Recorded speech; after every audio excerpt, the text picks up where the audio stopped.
지금 우리 앞에는 무너진 민주주의 질서를 회복하고 또 갈라진 사회를 통합해야 할 중대한 과제가 놓여 있습니다. 무엇보다 중요한 것은 국민의 기본적인 삶과 생명을 지키는 것입니다. 이 상황이 간단치가 않습니다. 다 아시다시피 폭염에 밥상 물가에 길게 보면 코로나에서 내란으로 이어져서 워낙에 팍팍해져 있는 국민의 삶은 이제 막 회복이 시작되었는데 여전히 어려움이 계속되고 있습니다. 오늘은 새 정부의 첫 국정현안 관계 장관 회의이고 그래서 민생경제와 안전을 중심으로 점검을 하겠습니다. 첫째는 체감 물가와 관련한 본부처의 총력 대응입니다. 아시다시피 한국은행 지표로 지금 생활 물가가 4년간 19% 넘게 상승했습니다. 지난주에 고위 당정에서도 그 문제를 다뤘고 해서 정부는 오늘도 논의를 하겠지만 모든 수단을 총동원하고 특히 폭염과 관련한 농산물 부분에 대해서 사전 수매 계약 등을 통해서 안정적인 공급을 확보하고 국제 석유 시장도 지속적으로 모니터를 하겠습니다. 두 번째로는 서민 주거 안정 대책을 점검합니다. 수도권의 일부 부동산 가격, 전월세 가격의 오름세가 이 주거 안정성 또 금융의 건전성 등을 위협하는 수준에 이르러서 이 대출 규제를 강화하였습니다. 이것이 잘 이행되는지 꼼꼼하게 점검도 하고 또 서민 부담을 줄일 수 있도록 한편으로는 주거비교 대상을 확대하는 쪽의 대책도 확대해야 된다고 봅니다.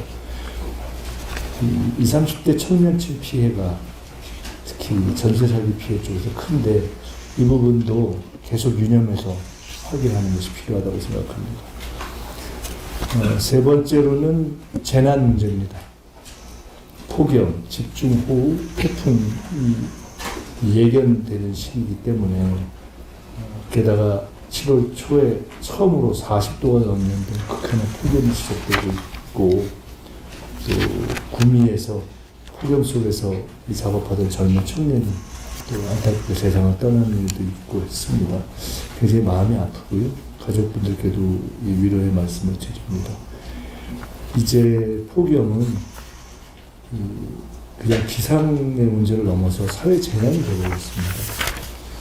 똑같은 공기인데 그 공기가 폭염으로 이렇게 다가왔을 때 어떻게 대응할 수 있느냐에 있어서 냉방적 환경이 제공되는 경우가 그렇지 않은 경우가 어떤 사회적인 계층으로 돼서 각자를 위협하는 적어도 그런 막는 것이 국가의 일이다 이렇게 생각을 합니다.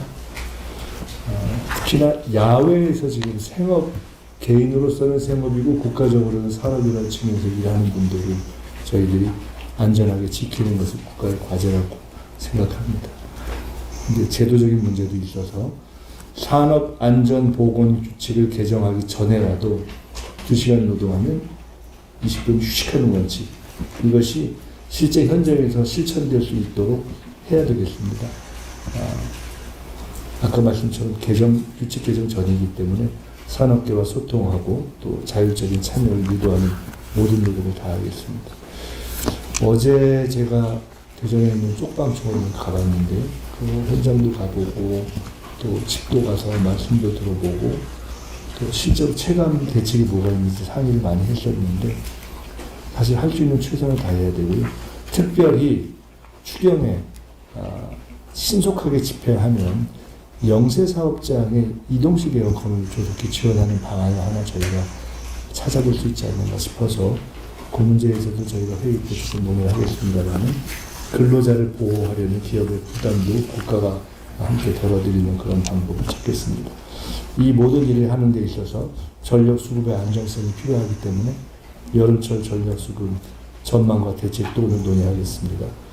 올해에는 경우에 따라서는 역대 최대 수요가 있을 수도 있다는 예상도 있고 해서 정부가 혹 대형 설비 고장 등 어떤 상황이 오더라도 안정적인 전력 수급이 가능하도록 그렇게 대비를 하겠습니다. 오늘부터 2달간 전력 수급 대책 기간으로 정해서 예비 자원도 확보하고 종합 상황실도 운영하고 또 전기요금 감면 등 취약계층 지원도 지속적으로 추진하겠습니다.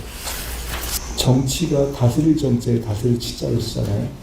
저는 가끔 정치를 하면서 그 정자가 초코파이 정자를 하면 좋다 이런 생각을 많이 합니다.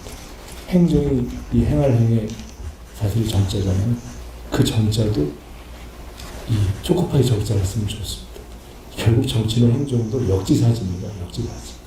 조금 전에 에이펙 점검을 그걸 잠깐 하고 왔는데 그때도 제가 K-에이펙으로 가자 이런 말씀을 했습니다. 참석하는 참가자들이 기대했던 것을 뛰어넘는 서비스를 하는 것이 중요하거든요. 그래서 결국 저희들이 하는 이 모든 대책의 통상성과 고식성과 우리 스스로도 하는 습관성 이걸 벗어나서 굳이 이 말로 있는 어떤 항목에 너무 집착하지 말고 실제 당사자들이 느꼈을 때 체감으로 뭐가 달라졌네 하고 느낄 수 있는 걸 찾아내는 집요함, 창조성 이것이 초코파이 정자 사람들의 마음을 움직이고 마음에 닿을 수 있는 그런 행정이 아닌가 싶습니다. 저희가 이재명 정부는 그런 방식으로 앞으로 행정을 하고 재난을 대비할 겁니다. 국민들이 국가의 현재의 사정과 우리의 기술적인 실정과 우리의 재정 상황을 다 아시기 때문에 모든 일에 200점을 할 것이다 이렇게 꼭 생각하시지는 않을 거라고 생각합니다. 근데 우리가 정성을 다해서 노력을 하는 것을 보면 당장의 만족은 100%가 안 되더라도 평가해 주실 경우가 있을 것이고 그 다음에 보기에는 근사해도 그냥 딱 그 정도 예상했던 수준 하면 이건 아니다 이렇게 판단하는 경우가 있을 것입니다.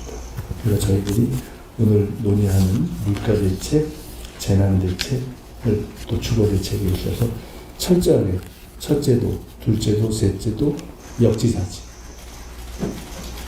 서비스를 받는 분이자 엄격하게는 우리 정책의 대상이 아니라 주권자인 국민의 입장에서 우리가 국민의 종복으로서의 입장을 취하면서 하는 것이다. 이것이 저는 결국은 국민이 합니다라는 철학을 가지고 국민들로부터 국정의 책임을 위임받은 이재명 정부에서 새로운 방식으로 국정을 해나갈 그런 저희 모두의 자세가 되어야 되는 것이 아니냐.